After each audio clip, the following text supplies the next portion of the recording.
తెల్లని పంచకట్టు, ముఖం నిండా చిరునవ్వు. ఈ రోజుటి వరకు కూడా కోట్ల మంది తెలుగు ప్రజల గుండెల్లో ఆ ప్రతిబింబం అలాగే నిలిచిపోయింది. డాక్టర్ వైఎస్ రాజశేఖర రెడ్డి గారు అంటే ఆయన పరిపాలనతో, ఆయన పథకాలతో ముఖ్యమంత్రి అంటే ఇలా ఉండాలి, ముఖ్యమంత్రి అంటే ఇలా పని చేయాలి అని ఒక మాదిరిగా నిలిచి చూపించిపోయాడు రాజశేఖర రెడ్డి గారు. రాజశేఖర రెడ్డి గారి పథకాలను పొందని వాడు లేడు. పార్టీలకు అతీతంగా రాజశేఖర రెడ్డి గారి పథకాలు ప్రతి ఒక్కరూ పొందారు. అది రాజశేఖర రెడ్డి గారి మార్క్ రాజకీయం. రుణమాఫీ రాజశేఖర రెడ్డి గారి మార్క్. 50 లక్షల మంది బిడ్డలకు ఫీజు రీయింబర్స్మెంట్ రాజశేఖర రెడ్డి గారి మార్క్, వైఎస్ఆర్ మార్క్. మీరు ఏది కావాలంటే అది చదువుకోండి. మీరు డాక్టర్ అవుతారా, మీరు ఇంజనీర్ అవుతారా, మీరు ఎంబీఏ చేస్తారా, మీరు ఎంసీఏ చేస్తారా, మీరు ఏది కావాలంటే అది చదువుకోండి, ప్రభుత్వమే ఉచితంగా చదివిస్తుంది అన్న భరోసా కల్పించిన నాయకుడు రాజశేఖర రెడ్డి గారు. 50 లక్షల మంది విద్యార్థులకు ఫీజు రీయింబర్స్మెంట్ ఇవ్వడం వైఎస్ఆర్ మార్క్. రైతులకు రుణమాఫీ వైఎస్ఆర్ మార్క్. 46 లక్షల పేదలకు పక్కా ఇల్లు కట్టడం వైఎస్ఆర్ మార్క్.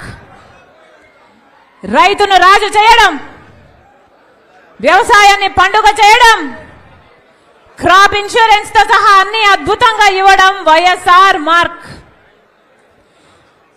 కోయి కోయి కోయి కోయి 108 వైఎస్ఆర్ మార్క్. మాట తప్పడం, మడమ తిప్పడం రాజశేఖర రెడ్డి గారికి చేత కాదు. ఇది వైఎస్ఆర్ మార్క్. తనకు మేలు చేస్తే ఆ మేలును జీవితాంతం గుర్తు పెట్టుకోవడం వైఎస్ఆర్ మార్క్. నా అనుకున్న వాళ్ళ కోసం ప్రాణం సైతం ఇవ్వడం వైఎస్ఆర్ మార్క్. ఒకసారి నా అనుకున్న తర్వాత జీవితంలో వాళ్ళను కోల్పోకుండా తన మనసులో పదిలంగా ఉంచుకోవడం వైఎస్ఆర్ మార్క్. ఇది వైఎస్ఆర్ మార్క్. రాజశేఖర రెడ్డి గారు ఎంత అద్భుతంగా పరిపాలన చేశారు. ప్రతి వర్గాన్ని, ప్రతి కులాన్ని, కులాలకు అతీతంగా, మతాలకు అతీతంగా, పార్టీలకు అతీతంగా, ప్రాంతాలకు అతీతంగా అందరు ప్రజలను సమానంగా ప్రేమించడం వైఎస్ఆర్ మార్క్. ప్రజలకు అందుబాటులో ఉండడం, ప్రజా దర్బారు వల్ల ప్రజలకు నిత్యము అనుక్షణం అందుబాటులో ఉండడం వైఎస్ఆర్ మార్క్. ఇప్పుడున్న నాయకులు పెద్ద పెద్ద కోటలు కట్టుకున్నారు. కానీ ఆలోచన చేయండి, రాజశేఖర రెడ్డి గారు ముఖ్యమంత్రిగా ఉంటే ఏ ముఖ్యమంత్రి చేయని ఆలోచన, నేను రచ్చబండకు వెళ్ళాలి, ప్రజల దగ్గరికి వెళ్ళాలి, ప్రజలకు అన్ని పథకాలు అందుతున్నాయో లేదా చూడాలి, అసలు ఇంకా ఇల్లు లేని వారు, పెన్షన్ లేని వారు ఎవరైనా ఉన్నారా అంటే ఒక్క చెయ్యి కూడా లేయకూడదు అని రాజశేఖర రెడ్డి గారు ప్రజా మనిషిగా, ప్రజల నాయకుడిగా ప్రజల కోసమే బతకడం కాకుండా ప్రజల కోసమే ప్రాణం పెట్టడం రాజశేఖర రెడ్డి వైఎస్ఆర్ మార్క్. ఇది రాజశేఖర రెడ్డి గారి రాజకీయ ప్రస్థానం.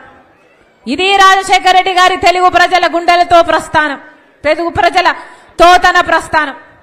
ఇలా పరిపాలన చేశాడు రాజశేఖర రెడ్డి గారు. ఈ కడప జిల్లా రాజశేఖర రెడ్డి గారు ఎంతో చేశారు. నా ప్రజలు, నాకు ఓట్లేసిన ప్రజలు, నన్ను గెలిపించిన ప్రజలు, నన్ను మోసిన ప్రజలు అని రాజశేఖర రెడ్డి గారు కడప జిల్లాకు ఎంతగానో అమితంగా ప్రేమించాడు రాజశేఖర రెడ్డి గారు. అసలు రాజశేఖర రెడ్డి గారు ఉన్నప్పుడు ఎంత చేయాలనుకున్నాడు, ఎంతో చేశాడు రాజశేఖర రెడ్డి గారు. కానీ బ్రతికుంటే ఇంకా ఎంతో చేసేవాడు రాజశేఖర రెడ్డి గారు. రాజశేఖర రెడ్డి గారు బ్రతికుంటే కడప జిల్లా, కడప స్టీల్స్ ఫ్యాక్టరీ వచ్చేది రాజశేఖర రెడ్డి గారు బ్రతికుంటే. రాజశేఖర రెడ్డి గారి హయాంలోనే 20,000 కోట్ల రూపాయలతో రాజశేఖర రెడ్డి గారు దానికి ప్రారంభోత్సవం కూడా చేశారు. ఇప్పుడు జగనన్న గారు ముఖ్యమంత్రిగా ఉన్నారు, ఈయన గాలికి వదిలేశారు. చంద్రబాబు గారు మళ్ళీ శంకుస్థాపన చేశాడు 18,000 కోట్లతో అని. మళ్ళీ జగనన్న గారు ముఖ్యమంత్రి అయ్యారు. ప్రతిపక్ష నాయకుడుగా ఉన్నప్పుడు జగనన్న గారు దీక్షలు చేశారు, ఎందుకు రావట్లేదని ప్రశ్నించారు. తీరా జగనన్న గారు ముఖ్యమంత్రి అయ్యాక ఇప్పుడైనా కడప స్టీల్ ఫ్యాక్టరీ వచ్చిందా అంటే అది కూడా రాలేదు. శంకుస్థాపనలకు మాత్రమే పరిమితమయ్యారు. ఒకదాని తర్వాత ఒకదానికి ఎన్నిసార్లు శంకుస్థాపనలు చేస్తారు? పోనీ ప్రాజెక్ట్ వచ్చిందా? బీజేపీతో మీ దోస్తీ కనీసం దీనికైనా పనికొచ్చిందా? బీజేపీతో చట్టాపట్టాలేసుకుని తిరుగుతున్నారు కదా, అటు చంద్రబాబు గారైనా ఇటు వైసీపీ జగనన్న గారైనా. మరి కనీసం ఈ కడప జిల్లాకు కనీసం ఇదైనా తెచ్చుకోగలిగారా అంటే ఇది కూడా తెచ్చుకోవడం చేత కాలేదు అంటే ఇక మరి కడప ప్రజల పట్ల మీకు ప్రేమ ఉంది అని మీరు ఎలా నిరూపించుకున్న వారైతారు అని ప్రశ్నిస్తున్నాం. రాజశేఖర రెడ్డి గారు ముఖ్యమంత్రిగా ఉన్న రోజుల్లోనే కడప నుంచి